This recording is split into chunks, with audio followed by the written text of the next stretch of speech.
everyone! Welcome back to the second installment of Susan's Sunday Spotlight. If you caught my game last week, it was called Find the Fish, and it was a simple number identification game. I'll go ahead and link that below so you can take a look. But now it's time for week number 2. That's 4, so 2.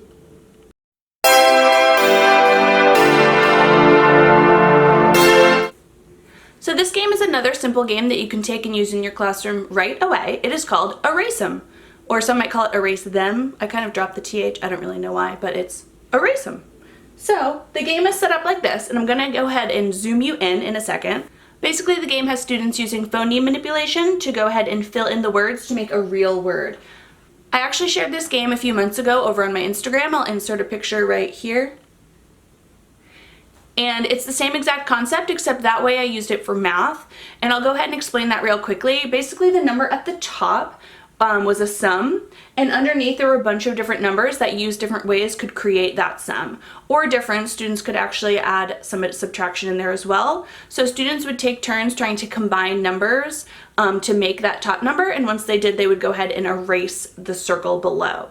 So this week's game is going to be very similar. It's the same title, it's the same concept. We're just going to focus on literacy. So let me go ahead and zoom you in. Okay, so here's the game all zoomed in. By the way, this pocket chart is from Lakeshore. I'm obsessed with it. I use it in small group all the time. The front is obviously a mini whiteboard, and the back actually, if you can see, is a pocket chart where I store like magnetic letters, all my markers, anything else we might use on the front here. And also these erasers, I'll go ahead and link these below because these are bomb. They just go ahead and stick right to your whiteboard and they erase everything you need. So, let me get cozy. So playing the game is pretty simple. You want to go ahead and choose something that the students are working on. So in this case, they'd be working on short vowel word families. So I have L and app.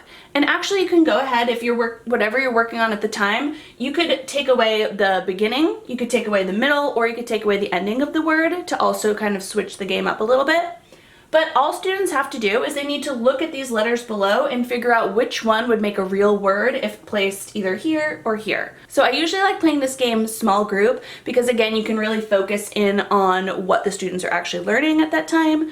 And I also like it small group because all the kids are working at the same time. They're using their phoneme manipulation skills to go ahead and in their heads, they're putting that blend or that digraph or even just that one letter into each of the spaces to see if it'll work. So when it's their turn, they know what letter they want to use at that time.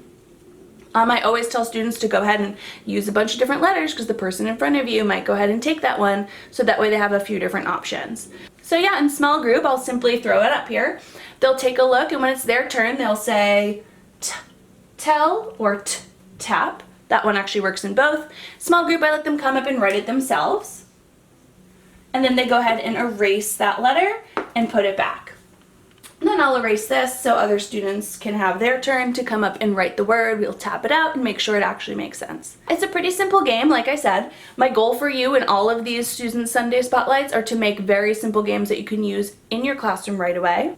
To make this game more difficult, all you want to do is change up the words that are up here. So if students are working on vowel teams or if they're working on long vowels with silent E, you can change that up real quickly. So also try saying Susan's Sunday Spotlight. Susan's Sunday Spotlight. Susan's Sunday Spotlight. It's a tongue twister. If you like that video, go ahead and give it a thumbs up for me and make sure you're subscribed so that you can get every video every week. You'll also want to go ahead and click that bell. That will give you a notification right to your inbox so that you can see every new video and you won't miss any. See you next week, guys. Thanks. So yeah, again, it's simple. I'm also going to stop trying to look at the viewfinder and look, at you, the viewer. My highlights popping.